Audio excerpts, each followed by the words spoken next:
মানুষ যেসব পাত্রে জিনিস রাখে তার সবচেয়ে ঘৃণিত পাত্র হলো পেট। তো মানুষ যদি নিতান্তই বাঁচতে চায় তাহলে বাঁচার তাগিদে তাকে খেতে হবে। যেহেতু খেয়ে বাঁচতে হবে, কাজেই 3 ভাগে খেতে হবে। 3 ভাগে খেতে হবে কথাটি রাসূলের আদর্শ। তিনি বলেন 3 ভাগের 1 ভাগ খাদ্য, 3 ভাগের 1 ভাগ পানি, 3 ভাগের 1 ভাগ শ্বাস প্রশ্বাস। পানি পান করা বেশি হলেও শ্বাসের ক্ষতি হবে, তখন শরীরে রোগ ব্যাধি দেখা দিবে। খাদ্য বেশি হলে বদহজম হবে। পানি যে ভিতরে শরীরে তৈরি হয় তা তাকে সামলাতে পারবে না, তখন এমনিতেই বদহজম হয়ে যাবে। এই কথা আল্লাহ বলেন, এই কথা নবী বলেন। এরপরেও আমি আপনি সংশোধন হতে পারলাম না। আসার পর থেকে দেখি শুধু খালি খেয়েই বেড়াচ্ছি। এইটা স্বভাব কেমন?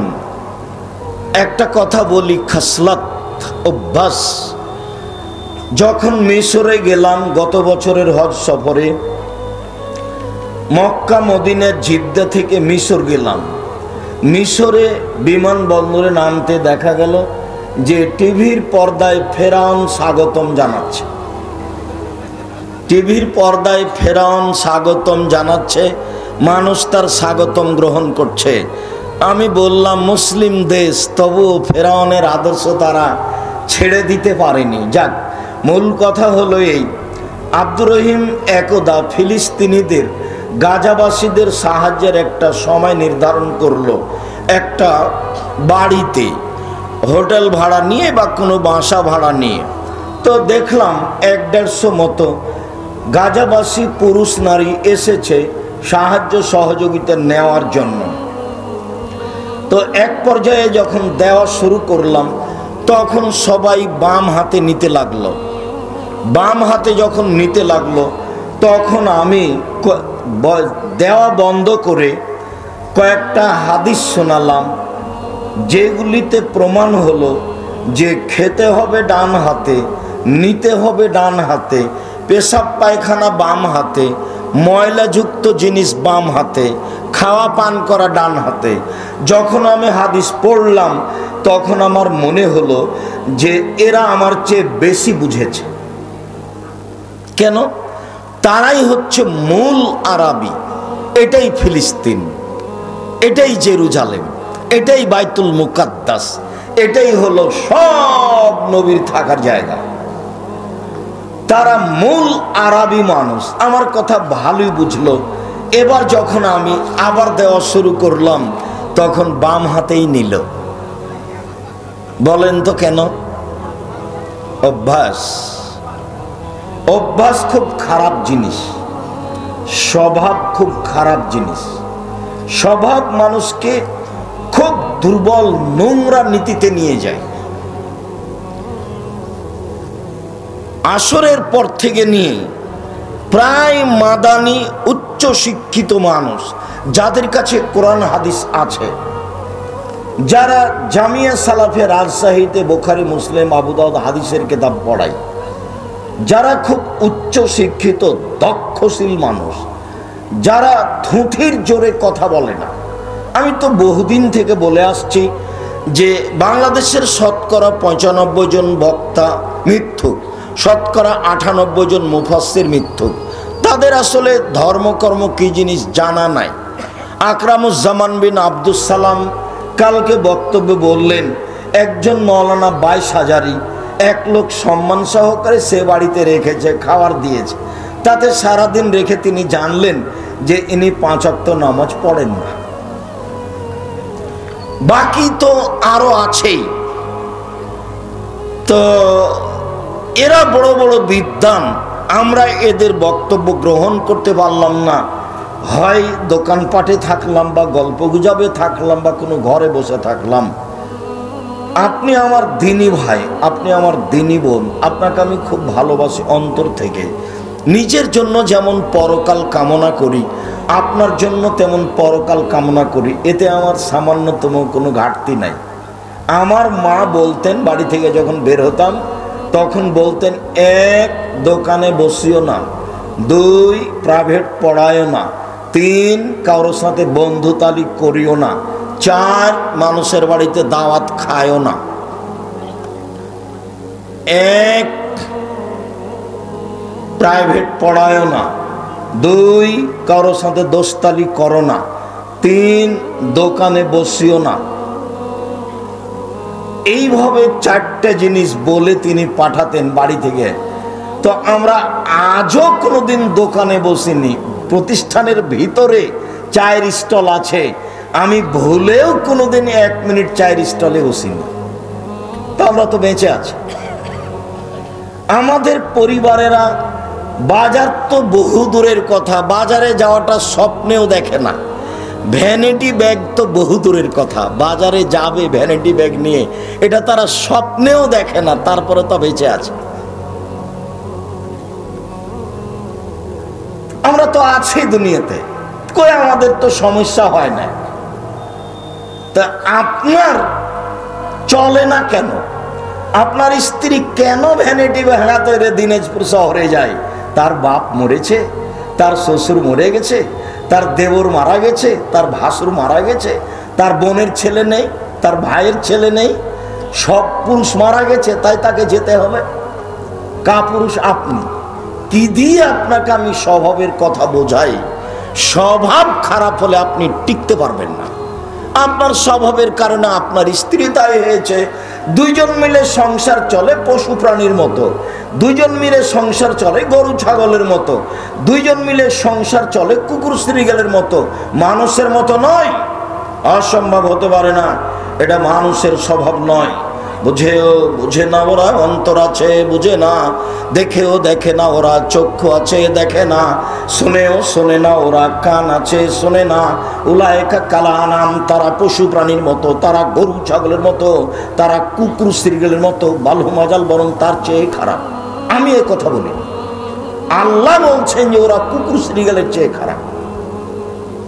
আমি যখন বলেছি রংপুর, দিনাজপুর, লালমাট, নীলফামারী, কুড়িগ্রাম, পঞ্চগড়, ঠাকুরগাঁ, গাইবান্ধা, বগুড়া, জয়পুরহাট এসব ডিস্ট্রিক্টে, তখন আমি বলেছি যে তোমার বাপকে যদি আমি কুকুর শ্রীগালের চেয়ে খারাপ প্রমাণ করতে না পারি, জাতির সামনে বক্তব্য দেব না। এই ডিস্ট্রিক্টগুলিতে মানুষেরা শ্বশুরের কাছে বেশি বেশি যৌতুক নেই অন্য ডিস্ট্রিক্টের চেয়ে।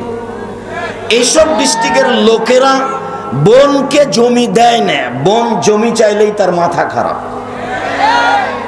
তা আমি বললাম যে তোমার দাদা 15 শতক জমি রেখে গেছে, তোমার বাপ নিবে 20 শতক আর তোমার ফুফু নিবে 5 শতক, তোমার বাপ নিবে সকালে আর তোমার ফুফু নিবে বিকালে, এইটা প্রমাণ করো দেখি।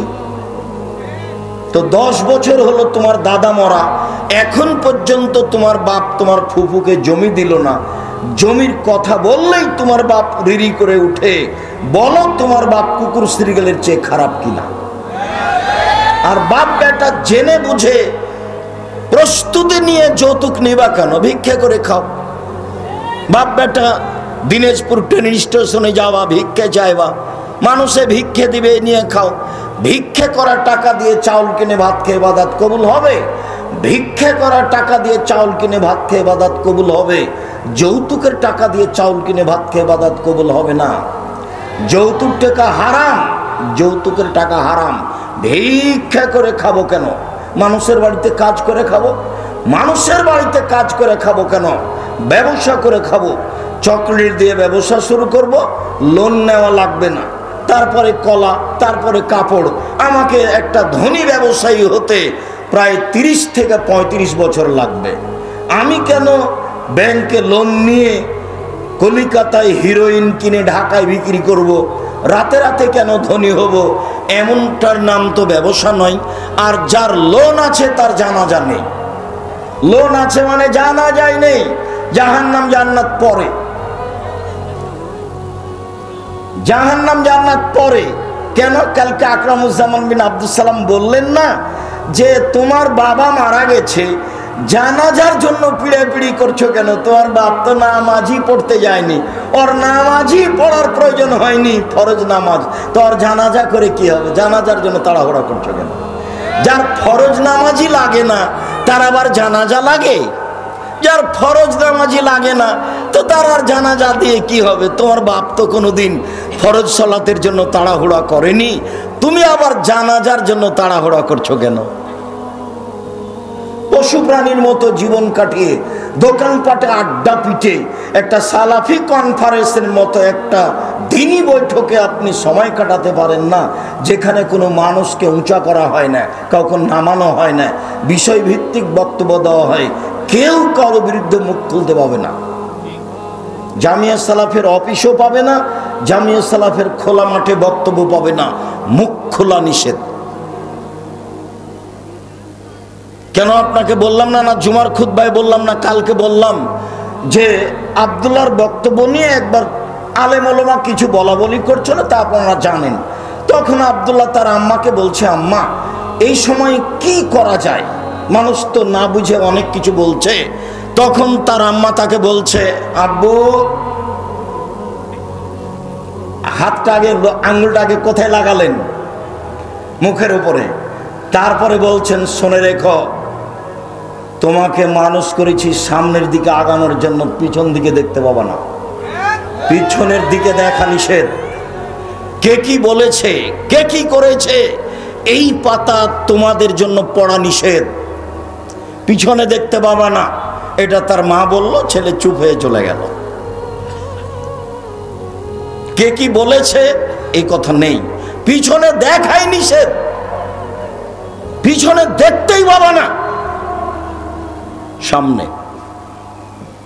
বাস আমরা তো আছি।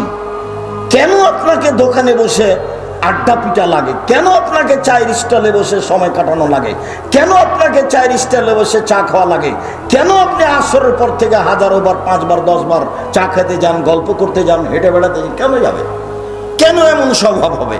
এটা হলো সালাফি কনফারেন্স। আপনাকে আমি অনেক ভালোবাসি, আপনার জন্যই এত খরচ, আপনার জন্য এ ব্যবস্থাপনা, আপনার জন্য এ প্রতিষ্ঠান। আপনাকে একটু বুঝতে হবে, বিবেচনা আর একজনের হাতে তুলে দেওয়া যায় না, বিবেচনা নিজের হাতে আছে, অন্যের হাতে বিবেচনা তুলে দিয়ে সফল হওয়া যায় না।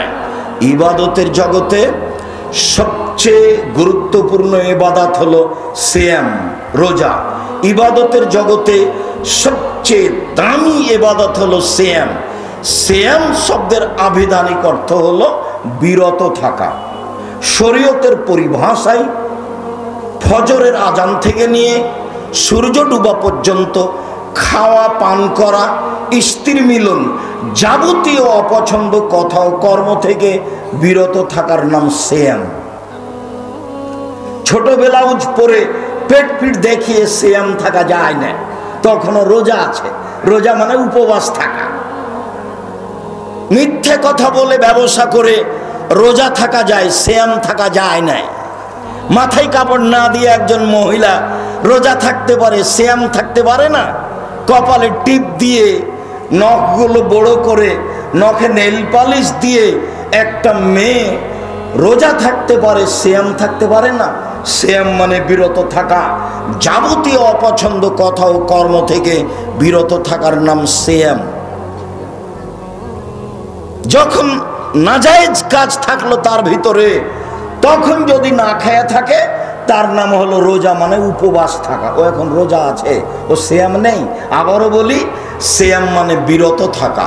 শরীয়তের পরিভাষায় ফজরের আজান থেকে নিয়ে সূর্য ডুবা পর্যন্ত খাওয়া, পান করা, স্ত্রী মিলন, যাবতীয় অপছন্দ কথা ও কর্ম থেকে বিরত থাকার নাম সিয়াম। ইবাদতের জগতে সবচেয়ে দামি ইবাদত হলো সিয়াম, যার বিনিময় নেকি নয়। সিয়াম আদায় করে নেকি হয় না, রোজা থেকে, সিয়াম থেকে নেকি হয় না। কি হয়? জান্নাত হয়, বিনিময় জান্নাত। এক অবাক ইবাদত। আল্লাহ তাআলা বলেন, কুতিবা আলাইকুমুস সিয়াম কামা কুতিবা আলাল্লাযীনা মিন কাবলিকুম লাআল্লাকুম তাত্তাকুন। পৃথিবীর মানুষ, তোমাদের উপরে সিয়াম ফরজ করা হয়েছে যেমন ভাবে পূর্বের মানুষের প্রতি সিয়াম ফরজ করা হয়েছিল। সিয়াম এমন একটি ইবাদত যা দিয়ে পরহেজগার হওয়া যায়, তাকওয়াশীল হওয়া যায়, আল্লাহকে চেনা যায়, বোঝা যায়। চলেন নফল সিয়াম, সিয়াম কি জিনিস আগে বুঝি। আবু সাঈদ খুদরি রাদিয়াল্লাহু তাআলা আনহু বলেন, রাসূল সাল্লাল্লাহু আলাইহি ওয়াসাল্লাম বলেছেন, মান সামা ইয়ামান ফি সাবিলিল্লাহ বাদাল্লাহু আজহারিন নারি সাবিনা খরিফা। কেউ যদি আল্লাহকে সন্তুষ্ট করার জন্য একদিন সিয়াম থাকে, তাহলে তো একজন মুসাল্লি বলছেন মিরপুর 12-তে, আচ্ছা ভাইজান একটা মেয়ে হলে কি এটা হবে না? তাই আমি বললাম কি বলি আপনাকে, মানুষকে যে কোন ভূতে ধরলো, মানুষ কেন বুঝলো যে একটা ছেলে একটা মেয়ে হলে যথেষ্ট? একটা ছেলে মেয়ে যদি হয় দুইটে, ইহকালে লস পরকালেও লস, ইহকালে লস পরকালেও লস। ইহকালে টাকা পয়সা কম হবে, পরকালে তো যদি 10টা ছেলে মেয়ে হয় তাহলে 2-1টা ছোটকালে মারা যাবে, তখন তার বাপ মা জান্নাতে চলেই গেছে। একটাই ছেলে বা একটাই মেয়ে, কয়টা মরার কয়টা থাকে বলেন তো? দুনিয়ার বদের গোড়া। এখন ছেলে 5টা, কেউ থাকে চট্টগ্রামে, কেউ থাকে ঢাকায়, কেউ বাইরে থাকে। প্রত্যেক দিন সকাল 10টার দিকে রিং করে, আম্মা আপনি ঢাকায় চলে আসেন। চট্টগ্রামের বলে, আম্মা আপনি চট্টগ্রামে চলে আসেন। যে দিনাজপুরে আর বলছেন, না না না না আম্মা এখান থেকে কোথাও যেতে পাবে না। কি বলো তুমি? তোমার কাছে আম্মা সব সময় থাকবে, আমার কাছে আসবে না? দেখেন মা কত প্রিয়। আর একটা ছেলে কথাই শোনে না, বলছে মাকে বের করে দিও, তুই বের হয়ে যা, দেখি তুই সবচেয়ে বড় খারাপ। এইরকম ভুল করা হবে না, বেশি ছেলে মেয়ে নিতে হবে। দেখেন আব্দুর রাজ্জাক সাহেব ছেলে লালন পালন, 10টা ছেলে যদি লালন পালন করেন এক নেকিও হবে না। ইন্না লিল্লাহি ওয়া ইন্না ইলাইহি রাজিউন। তাহলে ওকে পড়াবো কেন? জন্ম দিয়েছেন এই জন্য। কি করার আছে? জন্মের পরপরই তাহানিক করতে হবে। তাহানিক খেজুর একটু মুখে দিয়ে চিবিয়ে একটু পানির মতো করে দিয়ে বাচ্চার মুখে জিভার ওপর দিয়ে দিতে হবে। চাচির কাছে করে নেন যে পরহেজগার, চাচার কাছে করে যান যাকে পরহেজগার মনে করেন, আলেম ওলামার কাছে করে নেন। 7 দিনের দিনে আকিকা দিতে হবে, দিতেই হবে। চাঁপাই নবাবগঞ্জের ভাষাতে আপনি তো দিবেন, আপনার বাপকে দিতে হবে, ধার কর্জ করে দিতে হবে, ভিক্ষে করে দিতে হবে। 7 দিনের দিনই দিতে হবে। 14 দিনে চলে না, 21 দিনে চলে না, জীবনে একদিন চলে না। আমি আব্দুর রাজ্জাক বিন ইউসুফ 90 সাল থেকে কোনো দিন বলিনি যে 14 দিনে চলবে, 21 দিনে চলবে, কোনো দিন বলিনি। কানা হোক, ন্যাংড়া হোক, টেরা হোক, ভাঙা হোক, কান থাক না থাক, 10 টাকা দাম হোক, 10,000 টাকা দাম হোক, ছেলের জন্য 2টে আর মেয়ের জন্য 1টা, বাস যা হবে হোক। এ তো কুরবানি নয়, এ দিয়ে জান্নাত নয়। জান্নাতের মাধ্যম তো হলো কুরবানি। যেসবগুলো জান্নাতের বড় বড় মাধ্যম আছে তার একটা মাধ্যম হলো কুরবানি। কুরবানি মানে চোখ দেখো ঝকঝক কি না, কুরবানি মানে কান দেখো সুন্দর কি না, কুরবানি মানে পা দেখো ঠিক আছে কি না, কুরবানি মানে লেজ দেখো সুন্দর ঝকঝকে ঠিক আছে কি না, কুরবানি মানে পায়ের খুরটা দেখো কেমন আছে, কুরবানি মানে মোটা তাজা দেখো, বেশ রুচিসম্মত হতে হবে, বিনিময়ে জান্নাত। কুরবানি মানে দাঁত আছে কি না দেখো, দাঁত নেই, দাঁত হয়নি, দাঁত এখনো উঠেনি, চলবে না। চোখ কানা চলবে না, শিং ভাঙা চলবে না, খুর ভাঙা চলবে না, লেজ ভাঙা চলবে না, হালকা পাতলা চলবে না, সুন্দর ঝকঝকে হতে হবে, বিনিময় জান্নাত। 7 ভাগে কেন? মাথা খারাপ হয়েছে 7 ভাগে যাবেন?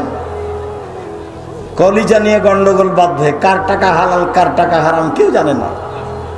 ভূতে ধরেছে, চাঁপাইনবাবগঞ্জের ভাষাতে ভূতে ধরেছে। এখন হুজুর বলেছেন, কে বলেছে চলবে না? একবার দিয়েছে হুঙ্কার হুজুর। তখন এরা বলছে যাক যখন চলবে গোস্ত খাওয়া হবে, দেন গোস্তই খান। আমি বলিনি কোনোদিন, আমি বলেছি টাকা আছে রাজস্থান থেকে উট নিয়ে আসেন, টাকা কম আছে গরু কিনেন, টাকা কম আছে খাসি কিনেন, টাকা কম আছে ছাগি কিনেন, টাকা কম আছে ভেড়া ভেড়ি কিনেন। একটা করেন একটা পরিবারের জন্য, অনেক নাকি একটা করবেন কেন 10টা করেন। গ্রামের লোক খাবে, এ তো নেকির মাধ্যম। তার মানে পিতা জিম্মেদারি পালন করবে। সপ্তম দিনে মাথা নেড়ে করতে হবে, সপ্তম দিনে খাসি জবে করতে হবে, সপ্তম দিনে নাম রাখতে হবে, সপ্তম দিনে মাথা নেড়ে করে ওই চুল সম পরিমাণ রূপা সমমূল্য টাকা দান করতে হবে। সব সপ্তম দিনে করতে হবে। তার নাম বাপ। তো জান্নাত বলে 3 মেয়ে, যে 2 মেয়ে যদি হয় তাহলে নবীর সাথে থাকতে পাওয়া যাবে। বিশাল ব্যাপার। এদিকে দেখেন, এদিকে এতিম লালন পালন করে নবীর সাথে থাকা যায়, তবে এরকম 2টা মেয়ে লালন পালন করলে নবীর সাথে জান্নাতে থাকা যায়। দিনী বোনেরা দেখতে পাচ্ছেন আপনারা আল্লাহর কত বড় নিয়ামত। ঢং ঢং করে বাজারে চলে যাচ্ছেন। হুঁশ বুদ্ধি আছে কিছু? হ্যাঁ, বাপ নাই, ওই তোমার আব্বাকে তুমি বলবে সৎ বাবা, বলবে সৎ বাবা, নাহলে বলবে চাচা। মাকে খালা বলে ডাকবা। কই, তোমার মা তো তোমার উপরে কঠোরতা করলো না। কি দেখাতে চাচ্ছ আমাকে? ভুরুগুলো তুলে চিকন করে রেখেছ, তোমার মা আছে না? নখ বড় করে রেখেছ, নেইল পলিশ দিয়ে রেখেছ, তোমার মা আছে না? ভুল কথা। কপালে টিপ দিয়ে রেখেছ, তোমার মা আছে না? এই যে ফ্যাশন বোরকা পরে এসেছো, বসে আছো, দেবরের সাথে এসেছো, মা আছে না? ও হলো সৎ মা, ওকে খালা বলে ডাকি। মা হলে ক্ষমতা লাগে, মা হলে গতিবিধি সুন্দর লাগে। সম্মানিত দিনী ভাই বোন, বলছিলাম মেয়ে অনেক দামি সম্পদ, যার বিনিময়ে নবীর সাথে জান্নাতে থাকা যাবে। মেয়ে হলো দামি সম্পদ, যারা বিচারের মাঠে আল্লাহর সামনে পিতাকে জান্নাতে দেওয়ার জন্য বেঁকে বসবে। আগে আমার পিতাকে জান্নাতে দিতে হবে, তারপরে কোনো কথা। সম্মানিত দিনী ভাই বোন, বলছিলাম বিচারের মাঠে কোরআন সুপারিশ করবে আপনার পক্ষে, বিচারের মাঠে সিয়াম সুপারিশ করবে, রোজা বলবে প্রতিপালক ইন্নী মানাতুহু তাওমা শাওয়াতা বিন-নাহারি ফাসাফিনি ফিহি, একে আমি দিনে খেতে দিইনি, একে আমি দিনে মন মতো চলতে দিইনি, আমি সিয়াম রোজা বলছি, তুমি আমার একটা কথা শোনো, একে জান্নাতে দাও। বিচারের মাঠে আপনার পক্ষে কথা বলবে। 1 সিয়াম কথা বলবে, 2 কোরআন কথা বলবে, 3 আঙ্গুলে যে আঙ্গুলে তাসবি গণনা করা হয় সে আঙ্গুল কথা বলবে। ভুলে কোনোদিন তাসবি দানায় তাসবি গণনা করবেন না। আঙ্গুল কথা বলবে, তাসবি দানা কথা বলবে না। বরং রাসূলকে অপমান করা হয়। 1000 দানার তাসবি টিপে জান্নাত পাওয়া যাবে না, এমন মানুষকে আল্লাহর নবী হত্যা করতে বলেছেন। হাদিস বুখারী মুসলিম। আঙ্গুলে তাসবি গণনা করেন, আঙ্গুল বিচারের মাঠে আপনার পক্ষে কথা বলবে। আর একটা কালো পাথর, হজ যদি আল্লাহ কবুল করেন তাহলে কালো পাথর আপনার পক্ষে বিচারের মাঠে কথা বলবে, সিয়াম কথা বলবে।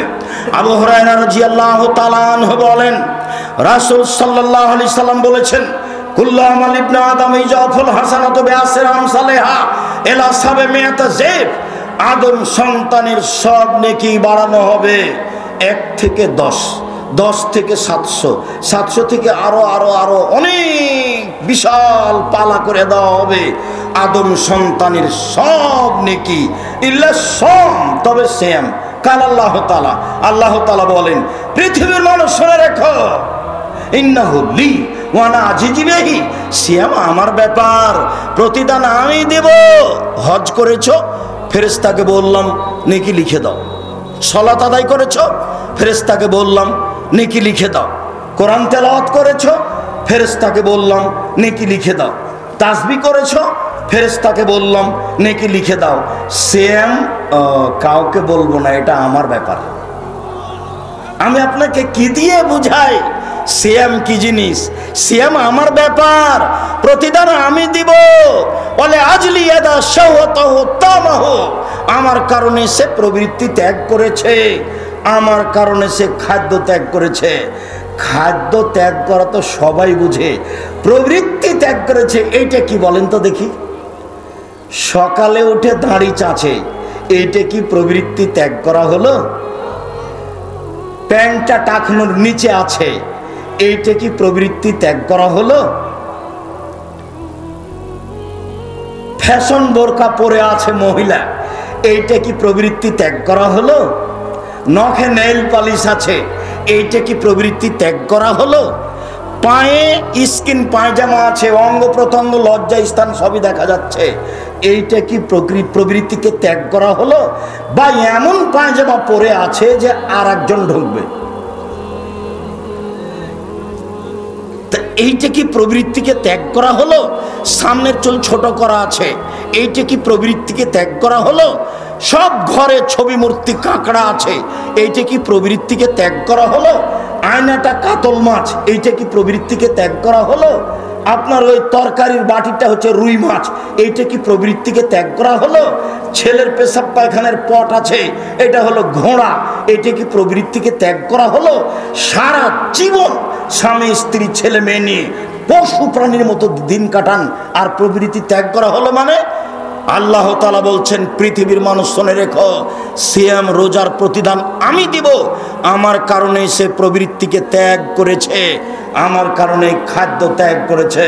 শুনুন, সিয়াম মানে বিরত থাকা। ফজরের আজান থেকে নিয়ে সূর্য ডুবা পর্যন্ত খাওয়া পান করা, স্ত্রী মিলন, যাবতীয় অপছন্দ কথা ও কর্ম থেকে বিরত থাকার নাম সিয়াম। যার বিনিময় আল্লাহ দিবেন, যার বিনিময় হচ্ছে জান্নাত, যার বিনিময় 2-4-500 নেকি নয়, উহুদ পাহাড়ের সমান নেকি নয়, নিষ্পাপ হয়ে যাওয়া নয়, বিনিময় সরাসরি জান্নাত। চলেন যাই আশুরার সিয়াম। আবু হুরায়রা রাদিয়াল্লাহু তাআলা আনহু বলেন, আফজালুস সিয়াম বাদা রমাজান শাহরুল্লাহিল মুহররম। নফল সিয়াম হিসেবে রমাজানের পরে সবচেয়ে দামি সিয়াম হচ্ছে মুহররমের সিয়াম। হাফসা রাদিয়াল্লাহু তাআলা আনহা বলেন, আল্লাহর নবী 4টা জিনিস কখনো ছাড়তেন না। এক, সময়ামে আশুরা মুহররমের সিয়াম। 2, অল আশরা জিলহিজ্জা, জুলহিজ্জার 1 থেকে 9 পর্যন্ত সিয়াম। 3, সময়ামে আরাফা, আরাফার দিনের সিয়াম। 4, ফজরের 2 রাকাত সুন্নাত। এই 4টা জিনিস আল্লাহর নবী কখনো ছাড়তেন না। তার একটি হচ্ছে আশুরার সিয়াম, মুহররমের সিয়াম। আব্দুল্লাহ ইবনে আব্বাস রাদিয়াল্লাহু তাআলা আনহু বলেন, আল্লাহর নবী মুহররমের 10 তারিখে সিয়াম থাকলেন। আমাদের বললেন, তোমরাও মুহররমের 10 তারিখে সিয়াম থাকো। আমরা বললাম, আল্লাহর নবী, ইন্নাহু ইয়াউমুন আযীম ইনদাল ইয়াহুদ ওয়ান নাসারা। মুহররমের 10 তারিখ হচ্ছে ইহুদিদের বড় দিন, খ্রিস্টানদের বড় দিন। আপনি দিন রাত বলছেন ইহুদিদের বিরোধিতা করতে হবে, খ্রিস্টানের বিরোধিতা করতে হবে, আবার বলছেন মুহররমের 10 তারিখে সিয়াম থাকতে হবে। এটা কেমন হলো? তখন আল্লাহ রাসূল বলছেন, শোনো, লাইন বাকাইতু লা সুমান্না তাসিয়া, আমি যদি সামনে বছর বেঁচে থাকি তাহলে মুহররমের 9 তারিখও সিয়াম থাকবো। 9 তারিখ হবে বিরোধিতা, আর 10 তারিখ হবে সুন্নাত। শুকরিয়া। শুকরিয়া কি? ইবনে আব্বাস রাদিয়াল্লাহু তাআলা আনহু বলেন, কাদামান নবী সাল্লাল্লাহু আলাইহি সাল্লাম আল মদিনা ওয়াজাদা ইয়াহুদান সিয়ামান। তিনি মক্কা থেকে মদিনে আসলেন, দেখলেন মদিনার ইহুদিরা মুহররমের 10 তারিখে সিয়াম থাকে। আল্লাহর নবী বলেন, মা হাযা সিয়াম আল্লাযিনা তাসুমুনাহু, এই মদিনার ইহুদিরা, তোমরা মুহররমের 10 তারিখে সিয়াম থাকো কেন? তখন ইহুদিরা বলল, আরে অবাক কথা, ইন্নাহু ইয়াউমুন আযীম, এটা তো বিরাট দিন। আনজাল্লাহু তাআলা ফীহি মূসা কওমাহু, আল্লাহ এই দিনে মূসা এবং তার সম্প্রদায়কে বাঁচিয়ে দিয়েছেন। ওয়া গাররাকা ফিরআউন কওমাহু, এই দিনে ফিরআউন এবং তার সদল বলকে আল্লাহ পানিতে ডুবিয়ে দিয়েছেন। ফাসামা মূসা শুকরান, এই দিনে মূসা শুকরিয়ার সিয়াম রেখেছিলেন। আল্লাহ এত বড় বিপদ থেকে বাঁচালে আমি কি শুকরিয়া আদায় করি, যাক আমি এটা সিয়াম থাকলাম। আমাদের নবী বলছেন, ইহুদিরা শোনো, নাহনু আহাক্কু আওলা বে মূসা মিনকুম। মূসা যে শুকরিয়া আদায় করতেন, ওই শুকরিয়া আদায় করার ব্যাপারে আমরাই বেশি হকদার, বেশি হক রাখি। মানে মুহররমের 10 তারিখে সিয়াম থাকতে হবে, বিরোধিতা করার জন্য 9 তারিখও সিয়াম থাকতে হবে। আবু হুরায়রা রাদিয়াল্লাহু তাআলা আনহু বলেন, আল্লাহর নবী বলেছেন, সিয়ামে আশুরা আহাদাসু আলাল্লাহি আইয়ুকাফিরা সানাতাল্লাতি কাবলাহু, কেউ যদি মুহররমের 2 দিন সিয়াম থাকে বিগত 1 বছরের পাপ ক্ষমা হবে।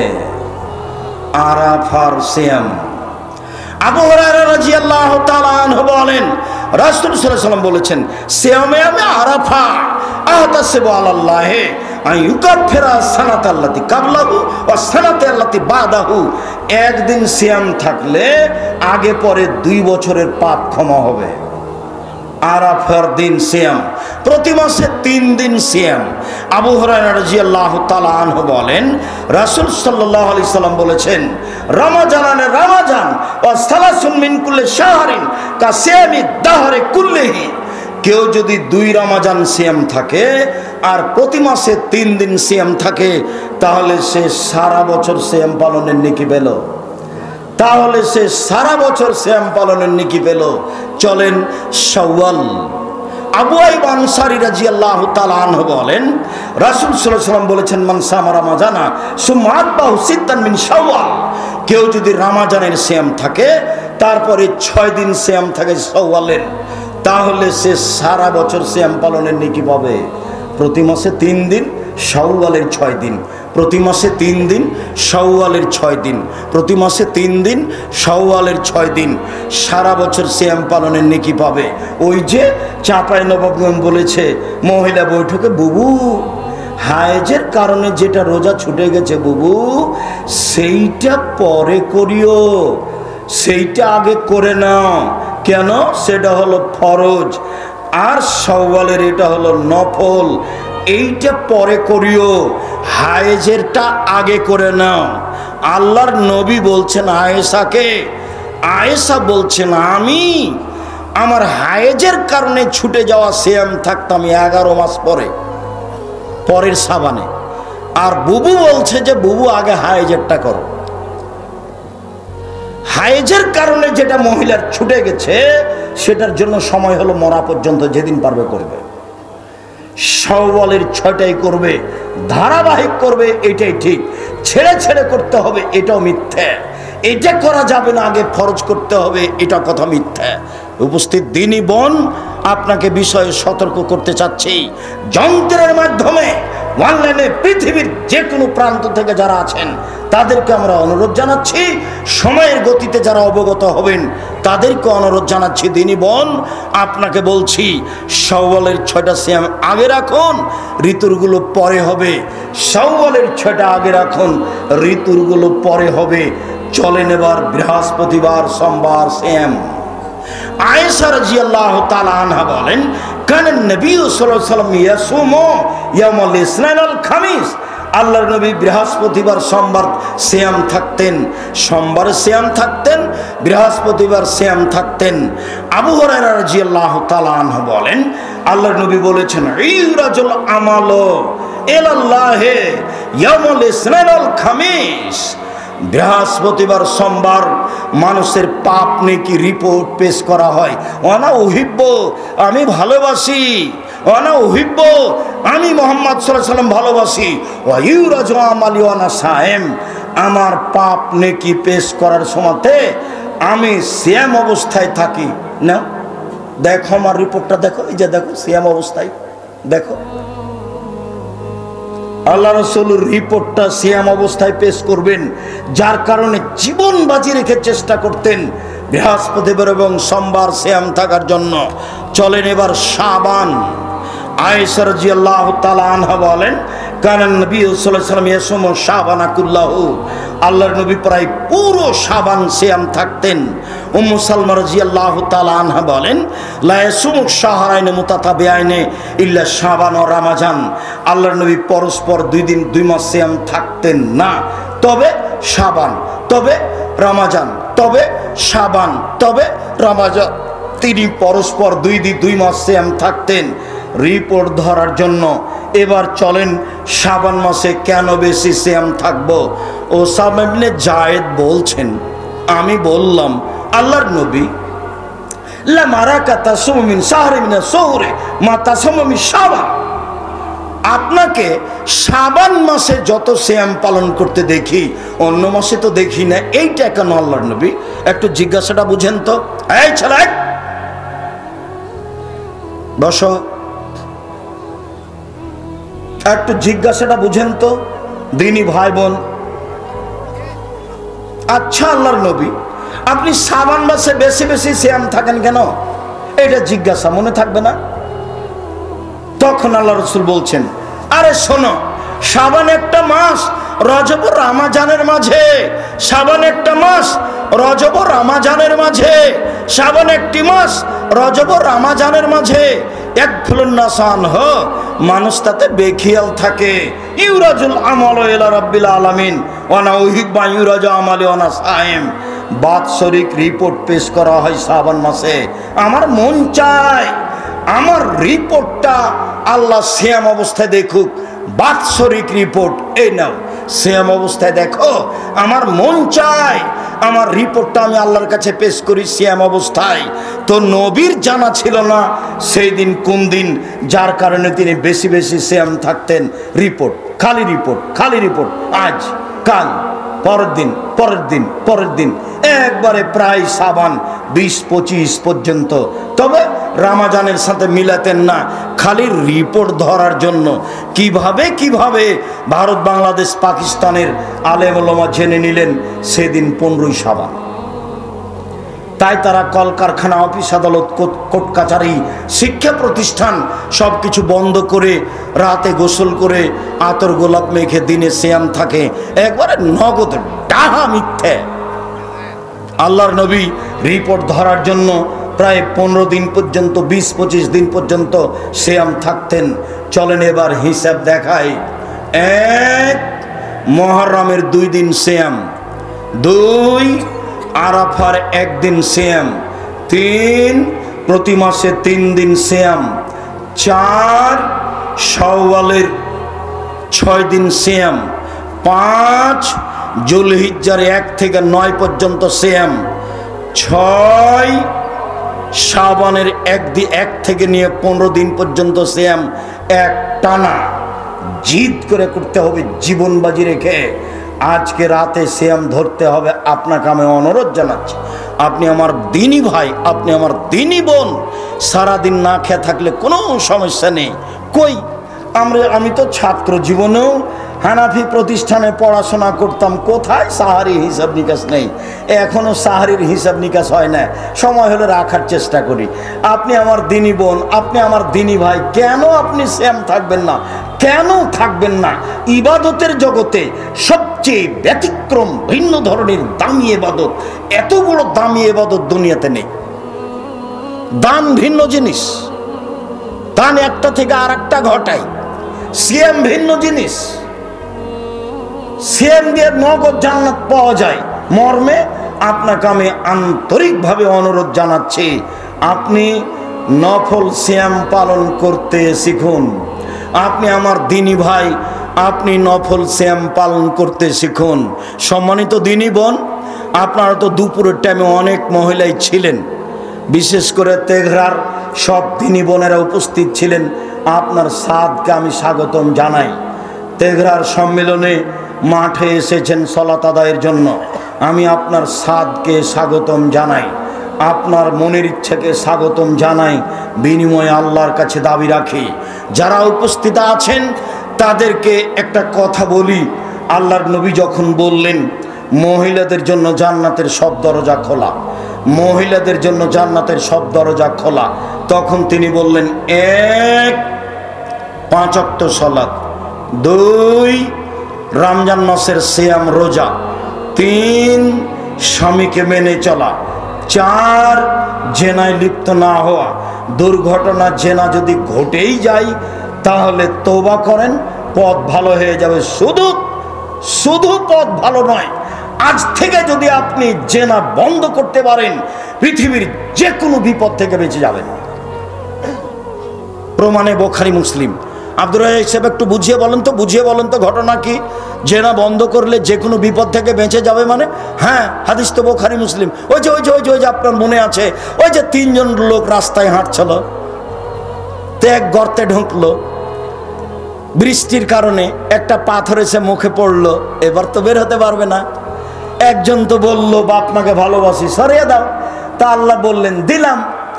একজন তো বললো একটা কাজের লোক নিয়েছিলাম, টাকা দিলাম, নিল না, চলে গেল। অনেকদিন পরে এসে বলছে টাকা দেন। আমি বললাম গরু ছাগল নিয়ে যাও। আমাকে বলছে মজাক করবেন না, একদিনের টাকা দেন। আমি বললাম মজাক করিনি, সব নিয়ে যাও, এই যে একটু সরিয়ে দাও। তো তৃতীয় জন বলছে আল্লাহর নবী, আমার চাচাতো বোনের সাথে আমি জেনা করতে চেয়েছিলাম, তো আমি গরিব মানুষ, আমার বোন মনে করেছিল আমি মনে হয় 100-200 স্বর্ণের মুদ্রা জমা করতে পারবো না।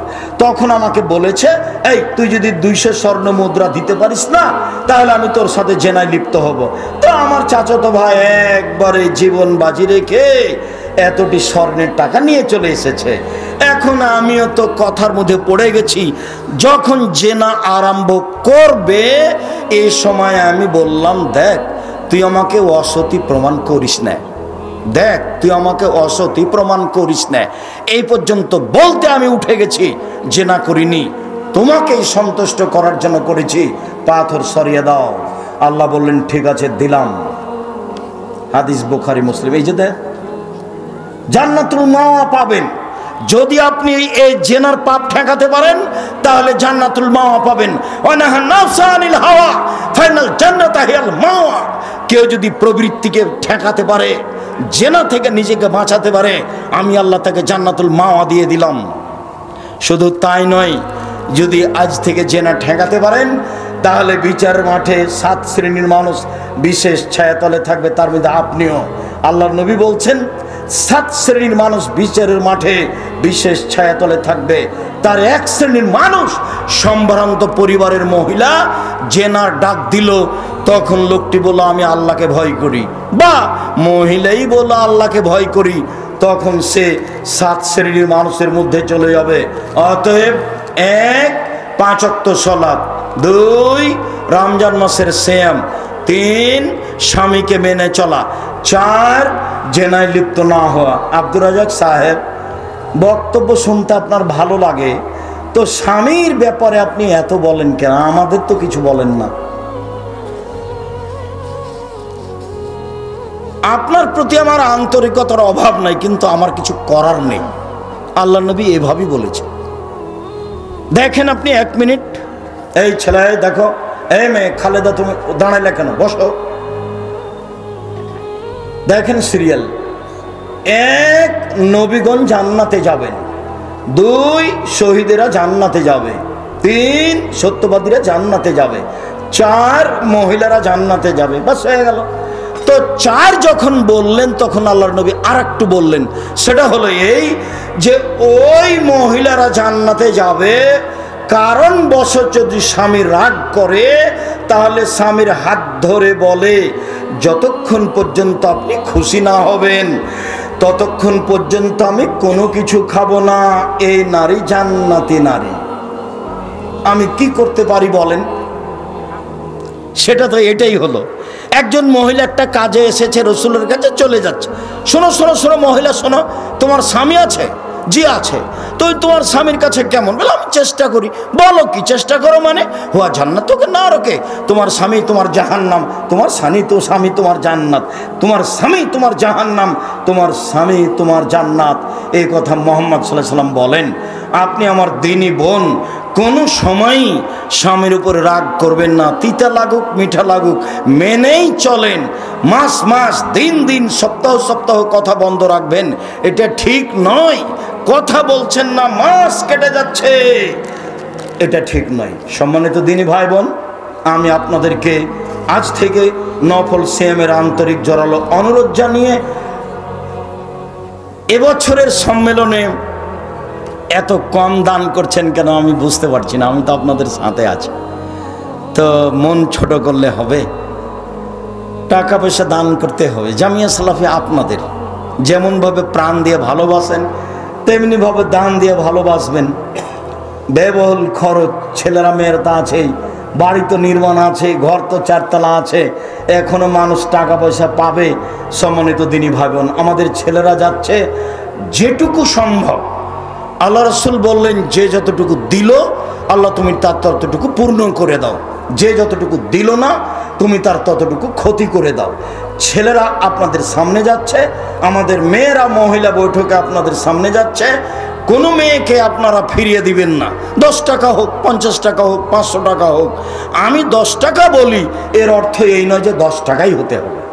10 টাকা 1 কাপ চা লাগে, তা আপনি 5 কাপ 3 কাপ চায়ের টাকা দিবেন, তা আপনি এমনিতে ওটা পার হয়ে যাবে, অথচ আপনি ক্ষতি থেকে বেঁচে গেলেন। আর দান মানে বিপদ থেকে বেঁচে যাবেন, দান মানে ব্যবস্থা নিরাপদ।